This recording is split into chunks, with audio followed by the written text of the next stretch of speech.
Muito obrigado. Muito bom estar com vocês. É muito bom estar participando de mais uma semana de oração, né? Desde que eu congrego nessa igreja e desde que nós adquirimos o hábito aí de orar toda a primeira semana do ano, todo início do ano, e colocar diante de Deus os nossos pedidos, expectativas para o ano seguinte, eu tenho procurado me fazer presente, mas eu confesso que o pastor me pegou, olha, de surpresa. Não é fácil, né? Nunca é fácil. A gente está vindo aí de mensagens extremamente abençoadas. Domingo, eu na verdade venho desde lá do evento do Vagalumes na minha casa, sendo edificado com a palavra, né? O pastor fez novamente aqui o apelo em relação ao serviço do Senhor, e uma coisa que eu posso afirmar para vocês com toda certeza: quando você se dispõe a servir ao Senhor, seja em qualquer ministério para qual Ele te chamar, Ele te capacita, Ele te abençoa, e você recebe mais do que você dá, né? Lá na minha casa a gente viu o pastor falando com os vagalumes, e tínhamos 40 e tantas pessoas, eu não sei quantas pessoas nós tínhamos lá, entre projeto e tenda, falando de tudo, o cronograma que nós teríamos à frente, os desafios que nós teríamos à frente esse ano. Eu lembro que o pastor citou um versículo de Hebreus 6:10, que é maravilhoso, né? Que o Senhor não é injusto para ver aquilo que a gente está fazendo, né? Ele há de ver o amor que a gente tem dedicado à obra, o amor que a gente tem dedicado em servir. E olha, ano passado eu fui desafiado em assumir uma classe de escola dominical. E a minha classe é uma turminha do barulho. A minha turma são juniores aí, são as crianças de 8 a 11 anos, se eu não estiver enganado. Eu e a irmã Sueli somos os professores dessa turma. E olha, irmãos, eu confesso a vocês que eu amei dar aula para essas crianças. Eu já renovei, inclusive, o meu contrato para 2023, né? Já falei para a Cleia, 2023 eu estou aí, estou com a minha turminha lá. Enfim, e eu reforço aí o apelo do pastor: sirvam. A gente tem muito mais a aprender com essas crianças. Quando você senta com uma criança dessa, ensina e fala para ela: agora vamos orar pelo pedido uns dos outros. Nós fazemos isso constantemente aos domingos, na EBD. E quando você vê uma criança orar e interceder, com a simplicidade, com a singeleza de coração que a criança tem em fazê-lo, não tem preço, irmão. Você recebe muito mais do que realmente você dá. Então, eu reforço aí o apelo do pastor. Mas, enfim, a responsabilidade dobrou, triplicou. Maurício no domingo, Douglas na segunda-feira. Douglas trouxe para a gente a definição da palavra oração, a necessidade que temos de orar, que é falar, e a própria ação, que é fazer, que é ir adiante, né? Nos lembrou que a nossa vontade tem que estar extremamente alinhada à vontade de Deus para que os nossos pedidos sejam ouvidos. E hoje eu pesquisando um pouco, preparando o esboço, eu vi uma frase de um pastor, se não me engano, o nome dele era Davi Neiva, porque eu vi num relance assim, rápido, de um vídeo do YouTube, e ele falava assim: se não há valor eterno, não há valor real. Ou seja, se os nossos pedidos não estão alinhados à vontade de Deus, e se não há valor para a glória, não há valor eterno, não há valor real nos nossos pedidos. Então, de fato, os nossos pedidos têm que estar alinhados a Deus. E que valor maior há em uma mãe que pede pela salvação do seu filho? Há valor eterno nisso? Claro, está alinhado com a vontade de Deus. Há valor real. O que valor existe num pedido feito pelo filho que intercede pela salvação dos pais? Há valor eterno nisso? Há valor real. É fato que está alinhado com a palavra de Deus. E aí o pastor vem e traz: olha, nós temos que estar o quê? Fortalecidos. Fortalecidos em comunhão, mantermos firmes aqui na comunhão, porque é aqui que nós recebemos essa firmeza necessária a caminhar no dia a dia. E um detalhe importante, a gente começa na segunda-feira fazendo os nossos pedidos de oração. Mas aí a gente começa a interceder um pelos outros. Sabe qual é a vontade que eu tenho de no dia subsequente ou no outro dia de oração fazer? Pedir para tirar os meus pedidos da lista. Porque quando eu vejo e intercedo pelo problema do meu irmão, eu vejo que o meu problema é tão menor diante do dele. Eu vejo o quanto o Senhor tem me abençoado e quanto o meu problema é pequeno perto de alguém que pede por alguém que está passando por uma doença grave. Isso é o que fortalece o grupo, é isso que fortalece, a comunhão vem daí. A necessidade de intercedermos e orarmos uns pelos outros. E essa semana de oração é abençoada por conta disso. Nós temos a chance de dividir uns com os outros as nossas necessidades e clamarmos uns pelos outros. Isso fortalece. Estarmos revestidos de toda a armadura. Né? O que dizer? É a prática. É a prática. E orar sem cessar. Triplicou ou não triplicou a minha responsabilidade para hoje? De fato, domingo eu fui muito abençoado com a palavra do Maurício. Muito mesmo abençoado. O culto inteiro foi abençoado, desde o fato da alegria da Gabriela em receber as pessoas que ela havia convidado, de ver a igreja cheia, de ver Deus usar a simplicidade do Maurício para vir aqui na frente e trazer um recado de Deus para os nossos corações. Né? Eu não sei quantos de vocês saíram fortalecidos daqui, mas eu saí fortalecido e envergonhado ao mesmo tempo.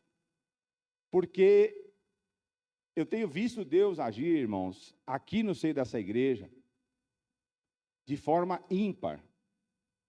Nos detalhes. Quando eu vejo o Senhor levantar um missionário daqui da nossa igreja e mandar lá para Santa Terezinha, para abençoar a vida de uma velhinha e levar ela ao banco, para sacar o seu recurso, para sacar o seu dinheiro, para dar auxílio, e vejo Deus botando uma fila lá na frente da casa do Maurício, agora de velhinhos, para que ele o faça. Quando eu vejo Deus levantar um missionário aqui dessa igreja, mandar para Santa Terezinha, para pregar o evangelho para 8 crianças, 10 crianças, 20 crianças, para abrir um novo ministério, e isso tudo acontecendo, quando eu vejo Deus levantar um outro missionário daqui e levar lá para o seio da floresta amazônica, para pregar para índios, e Deus enviar recursos, madeira, gerador, para ele construir, eu vejo a mão de Deus agindo poderosamente em tudo que essa igreja tem feito. Então, a gente tem que ter, primeiro, que a convicção de que nós estamos abençoados por estarmos numa igreja abençoada. A igreja que tem estado no propósito principal do coração de Deus, que é levar o seu evangelho a pessoas que não o conhecem e fazer a diferença onde elas se encontram. Então, é um privilégio para nós, de fato. Diante de tudo isso, o senhor tem me inquietado. Pastor, quanto tempo eu tenho? 1 hora, 1h30? O esboço é longo. O esboço é longo. Bom, o nosso texto base de hoje, está lá em Isaías 40. Vai abrir na tua Bíblia lá em Isaías 40, mas a minha pergunta, diante de tudo isso que eu tenho visto, e é uma pergunta que Deus tem me inquietado, é: o que você está esperando? O que você está esperando? E Deus tem me incomodado com isso, e o esperando no sentido amplo da palavra. Quando eu vou buscar o significado da palavra esperar, do verbo esperar no dicionário, a gente encontra lá, esperar. Estar ou ficar à espera de. Aguardar. Né? Quando você está no ponto de ônibus aguardando um ônibus, você está lá esperando. E o segundo sentido seria ter esperança em, contar com, ter expectativa de algo. Ou seja, esperar em algo futuro, em receber algo, esperar em algo que aconteça. Então, o verbo esperar tem essas duas conotações. E a minha pergunta agora se duplica. O que você está esperando para começar a orar? E a segunda pergunta seria: o que você está esperando receber? Receber. Então, quando a gente vai para Isaías 40, não abri Isaías 40, que eu não abri, fui falando para vocês abrir e fiquei aqui sem abrir. A Bíblia em Isaías 40. O texto de Isaías 40, ele é bem amplo, bem grande. A gente vai ler inicialmente do versículo 1 ao versículo 6, são 31 versículos. Aqui narra um pouco do contexto do povo judeu, que era escravo da Babilônia, era escravo na Babilônia, vinha sendo assolado pelo rei da Babilônia. Aqui Isaías, lá no capítulo 15, chega a comparar com o próprio Satanás, com o próprio Lúcifer, né? E a gente vê um contexto em que o povo vinha sofrendo muito. Mas Isaías 40, o Senhor dá a Isaías uma palavra de encorajamento e diz ao povo: olha, encoraja o meu povo. Imagina que nos capítulos 38 e 39, o Senhor vinha ainda com a palavra de juízo para o povo hebreu, para o povo judeu, e já no capítulo 40 vem aquela palavra de encorajamento. Então diz assim: consolai consolai o meu povo, diz o vosso Deus. Falai benignamente a Jerusalém, e bradai-lhe, já que a sua milícia é acabada, que a sua iniquidade está expiada, e que já recebeu em dobro da mão do Senhor por todos os seus pecados. Vós do que clama no deserto, preparai o caminho do Senhor, e endireitai no ermo vereda a nosso Deus. Todo vale será exaltado, e todo monte terá o outeiro, será abatido. E o que é torcido se endireitará, e o que é áspero se aplanará. E a glória do Senhor se manifestará, e toda a carne juntamente haverá, pois a boca do Senhor o disse. Uma voz diz, clama, e alguém disse, que hei de clamar? Toda a carne é erva, e toda a sua beleza como a flor do campo. Até aqui. Eu gosto bastante desse texto, e esse texto na NVI, ele acaba atualizando um pouco mais os termos para o nosso dia de hoje. Quando ele fala consolai, no versículo 1, na NVI a gente está falando consolem o povo, o meu povo, diz o Deus de vocês. Versículo 2, ele fala encorajem, né? Enquanto na nossa versão fala, falai benignamente a Jerusalém, no 2 fala, encorajem a Jerusalém. Imagina, um povo abatido numa circunstância crítica, escravo na Babilônia, e o Senhor vem trazer aquela palavra de encorajamento. No versículo 3 ele fala, voz do que clama no deserto. Alguns trazem esse texto, alguns teólogos trazem esse texto, esse versículo especificamente, a João Batista. Voz do que clama no deserto, né? Endireitai os caminhos para que venha o Senhor. É um pré-anúncio do que João Batista faria acerca do nosso Senhor Jesus. Mas, na NVI, tem uma diferença extraordinária que me fez ver uma coisa que eu não tinha visto antes. Ela diz assim, uma voz clama, 2 pontos. Abre aspas, fala, no deserto, preparem o caminho para o Senhor. Façam no deserto um caminho reto para o nosso Deus. Isso chamou muito a minha atenção. Por que no deserto? Esse no deserto tem muito a ver com as circunstâncias de vida que a gente leva, os problemas. Deserto é símbolo, certo, pastor? De sofrimento. É símbolo de problema. Pessoa que está no deserto, a gente vê ao longo da Bíblia, a pessoa que está no deserto, ela está passando por muitas dificuldades, por muitos problemas. E muitas vezes esses problemas, quando é relacionado ao povo de Deus, é para endireitar o povo no caminho, é para trazer o povo novamente para os planos do Senhor. Mas a gente vê isso acontecendo e não há diferença, ou fazendo uma analogia para os nossos dias de hoje, é o que a gente está fazendo aqui. Muitos de nós, apesar de sermos servos de Deus, apesar de trabalharmos na obra do Senhor, temos enfrentado os nossos desertos, temos enfrentado os nossos problemas. E Isaías está falando assim, uma voz clama. Então, clama. No deserto nós temos que fazer o quê? Clamar, orar. No versículo 6, ele reafirma isso novamente. Uma voz ordena, clame, ore. Se você está no deserto, ore. E se nós estamos aqui, é justamente para que a gente faça isso. A oração na vida de um cristão não deve ser um ritualismo. A oração na vida do cristão, ela também não precisa de prova. A oração na vida do cristão tem que ser uma prática. Uma prática. Nós temos que estar em constante período, em constante tempo de oração, falando com Deus, buscando intimidade com Deus. E Billy Graham tem 2 frases dele que eu gosto bastante. Uma delas fala o seguinte, dobre os seus joelhos e ore até que você e Deus se tornem amigos íntimos. Que é exatamente o que Deus quer através de nós na oração. Intimidade. Ele quer em nós intimidade. Ele quer que você conte a Ele tudo. Efetivamente tudo. E quer ouvir também de você tudo o que você tem que dizer a Ele. Tudo o que você precisa dizer a Ele. Uma das orações que eu mais gosto, que eu faço no meu dia, é quando eu me deito, irmãos. Eu não vou mentir. Eu tomei aquele banho gostoso, depois de um dia de trabalho, deito na minha cama, minha mulher está aqui, é prova disso, e não vai me deixar mentir, que eu agradeço. Falo, Senhor, muito obrigado, mas muito obrigado por eu ter uma cama, por eu ter um lar, por eu ter um teto sobre a minha cabeça para me proteger da chuva. Como eu agradeço a Deus quando eu me deito. E normalmente pela manhã eu agradeço pelo dia que se inicia. Mas a oração, ela tem que ser uma prática constante. Eu não preciso orar quando eu deito, somente, quando eu me levanto, ou quando eu agradeço pelo alimento.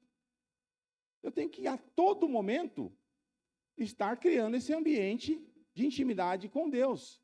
E sabendo que o que Deus mais quer é ter essa intimidade conosco. Quando a gente olha e acaba analisando que Deus está disponível, ou Deus não está disponível, para aqueles que Ele já salvou, para aqueles a quem Ele já encontrou, para quem aqueles Ele já justificou, Ele está disponível ou não? Sim ou não? Ele tem interesse nos teus temas, nos teus assuntos? Eu recordo, inclusive, da pregação do Maurício, quando ele fala que o povo lá, os discípulos que viam no caminho de Emaús, estavam tristes, apreensivos, com medo. Ora, o Senhor Jesus havia sido crucificado e morto. E nós estávamos ouvindo Ele há pouquíssimo tempo atrás. Jesus morreu, e agora? O que vai ser? E Jesus estava ali do lado, né? Andando com eles e querendo o quê? O que vocês estão falando aí? Do que vocês estão reclamando? O que aconteceu?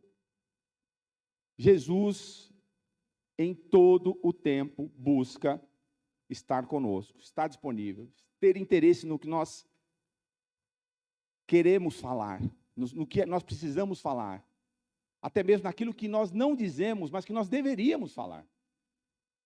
E se a gente pegar um pouco mais à frente, Isaías 59, versículo 1 e 2, a Bíblia fala o quê? Eis que a mão do Senhor não está encolhida e nem agravado os seus ouvidos para não nos ouvir. Mas a vossa iniquidade, versículo 2, né, pastor? Tem alguns versículos que não deveriam ser lidos separadamente, né? Tem alguns que eu sempre trago isso para mim, por exemplo, em Filipenses 4,13. Todo mundo tem, às vezes até no adesivo do seu carro, né? Tudo posso naquele que me fortalece. E o 12? Qual é o contexto disso? Quando Paulo fala assim, eu sei estar bem e alegre em toda e qualquer situação, porque em tudo eu já fui provado, tudo eu já fui experimentado pelo Senhor. Então, sim, tudo posso, porque é Cristo quem me fortalece. Esse é o contexto. Esse aqui é um versículo também, de Isaías 59, que não deveria andar separado. A mão do Senhor não está encolhida e nem agravado os seus ouvidos, para não nos ouvir. Mas a nossa iniquidade, o nosso pecado faz separação entre nós e Deus. Então, se tem alguma coisa que pode impedir as nossas orações de chegarem a Deus, é o nosso pecado e a nossa iniquidade. Mas eu creio aqui que eu estou falando para cristãos, para servos, que já foram justificados, como diz lá em Romanos 5, 1 e 2, né? Que justificados somos pela fé. E por meio de Jesus Cristo nós temos paz para com Deus. Então, a oração de um justo pode ir muito em seus efeitos, como diz Tiago 5,16. Se eu já fui justificado, sei que Deus quer me ouvir, sei que Deus tem interesse em falar comigo e me abençoar. Eu tenho que orar. E orar quando, pastor? Sem cessar. Orar a todo tempo. Motivo para isso temos, irmãos. Nós precisamos entender que, de fato, a oração não precisa de prova. Quantos aqui têm a experiência de ter sido fruto de oração? Eu sou fruto de oração. Eu sou fruto de oração. Tenho certeza que meus pais oraram por mim. Tenho certeza que meus avós oraram por mim. E eu preciso de prova maior do que a oração de um justo pode muitos seus efeitos. Mesmo que eu não tenha tido essa experiência ainda, eu tenho inúmeras. Eu vou tomar até um pouco a liberdade aqui, Júlia, se você me permite, de fazer um comentáriozinho, né? Posso? A Júlia, ela foi abençoada. A Neuza vinha falando com ela e orando para Deus abrir uma porta de trabalho para ela nessas férias, e ela conseguiu a porta de trabalho. Ontem, quando estávamos indo embora, ela falou assim, amanhã eu vou ter que ir. Eu falei, e aí, eu trabalho amanhã cedo? Tem que acordar cedo, hein? Tem que chegar cedo no batente, não pode dar moleza. Aí ela falou assim, tio, eu tenho que acordar às 5h30. Eu falei, mas 5h30 da manhã, por que tão cedo? Aí ela falou assim, não, porque eu tenho que lavar a louça. Era meu dia de lavar a louça. Era meu dia de lavar a louça e eu tenho que lavar a louça. Legal. A tia Neuza falou assim, imagina, Deus te abençoou, só você vai chegar em casa, a louça está lavada. Ela falou, que nada, tia Neuza, a senhora não conhece a minha irmã. A louça vai estar lá com toda certeza. A Neuza falou, de jeito nenhum, você estava na igreja louvando a Deus, buscando ao Senhor, então essa louça vai estar lavada. Vamos para casa, descansamos. Acordamos hoje, a Neuza viu a Júlia e perguntou, e aí, a louça estava lavada? Ela falou, não só estava lavada, como tinha até um mingauzinho quentinho esperando. Então, Deus ouve a nossa oração e está disposto a nos abençoar nos mínimos detalhes. Nosso Deus é detalhista. Eu já disse a vocês aqui com relação à minha viagem para o Alegreste. Quando a gente subiu naquela salinha, que o pastor falou assim, olha, vocês vão ficar lá em alguns lugares difíceis, que vocês podem ser abençoados, como vocês podem ter lá alguma dificuldade, principalmente em relação a alimento. E pelo amor de Deus, se botarem no prato, se te oferecerem, comam. Eu falei, eu estava até então tranquilo, eu falei, não, Deus vai ser tremendo nessa viagem. Quando ele falou isso, eu falei, meu Deus, será que vão me servir frango cozido? Irmãos, eu não como frango cozido, não vou negar. Mas eu já posso dizer que o Senhor preparou até feijoada para que eu comesse nessa viagem, né? Quem lembra disso? Cida, Sueli, Neuza, que estavam comigo lá. Ou seja, o Senhor cuidou da gente nos mínimos detalhes. Nós fomos para abençoar vidas e fomos muito abençoados. Muito abençoados. Por isso que eu reforço. Servir é bom. E quando você serve, você recebe mais do que você doa. Você recebe mais do que você dá. Irmãos, a prática de oração, ela pode mudar o contexto das nossas vidas, hábitos e práticas mundanas que temos. Quando a gente se propõe a orar diariamente, a buscar a face do Senhor diariamente, agradecendo, pedindo, entregando diante dele a nossa família, nossos objetivos, nosso trabalho, o Senhor muda as circunstâncias da nossa vida. A oração é a chave que abre as portas do céu. E a prática da oração são as chaves que mantêm a porta do inferno fechadas. É a prática da oração que deixa você livre de tudo isso, porque o Senhor vai ser contigo o tempo inteiro. O Senhor vai ser tão íntimo teu que Ele não vai permitir que nada de mal se chegue a ti. E se chegar alguma coisa ruim a você, Ele vai estar lá para te libertar. Vai estar lá para te abençoar. Então, é fato que nós precisamos ter e buscar uma prática diária de oração, para que a gente tenha intimidade com Deus. E aí, finalizando, partindo para o final, lá em Isaías ainda, finalizando, do versículo 27 ao versículo 31, a Bíblia diz assim: Por que dizes, ó Jacó, e tu falas, ó Israel, o meu caminho está encoberto ao Senhor, e o meu juízo já passa despercebido ao meu Deus. Não sabes, não ouviste que o eterno Deus, o Senhor, o Criador dos fins da terra, nem se cansa, nem se fatiga. É insondável o seu entendimento, dá força ao cansado e multiplica as forças aos que não têm nenhum vigor. Os jovens se cansarão e se fatigarão, e os moços certamente cairão, mas os que esperam no Senhor renovarão as suas forças, subirão com asas, como águias, correrão e não se cansarão, caminharão e não se fatigarão. Irmãos, não tem dicionário que traga uma definição do verbo esperar melhor do que essa do versículo 31. Em quem você tem depositado a sua esperança? O que você tem esperado para dobrar o seu joelho? Tem uma música antiga que diz que de joelho é melhor, é uma delas. Mas tem uma música que fala que o cristão, ele avança muito mais de joelho do que em pé. E é fato. A prática de oração faz com que a gente avance muito mais do que aquela loucura do dia a dia que às vezes nos envolve numa correria sem tamanho que nos deixa até sem tempo de buscar a Deus. Então é muito melhor estar aqui nesse período de oração, nessa semana de oração, intercedendo uns pelos outros, do que estar em qualquer outro lugar, envolvidos até mesmo na correria do nosso dia a dia de trabalho. Isso que você tem feito aqui essa semana, tenha absoluta certeza que Deus vai honrar, que Deus vai ouvir. Irmãos, e por final, se você tem um coração grato, se você é feliz com tudo que Deus fez, então, tudo que Deus tem feito por você, ore. Ore, agradeça ao Senhor. Não tem coisa melhor. Um coração grato é algo que todos nós gostamos. Uma pessoa que é grata, ela contamina o ambiente. Agora, aquela pessoa que é ingrata, recebe, não é? Mas, sobretudo, se o seu casamento está sob ataque, ore. Se os seus filhos estão atormentados e perdidos, ore. Se a sua família carece de salvação, ore. Se os seus pais estão perdidos, ore. Se os seus negócios não estão bem, ore. Se você está lutando contra a carne, ore. Se a sua vida está vazia e sem sentido, ore. Se você está perdido e precisa de Deus, ore. Ore e ore. E tenha certeza que Deus responde a sua oração. Amém? Pastor.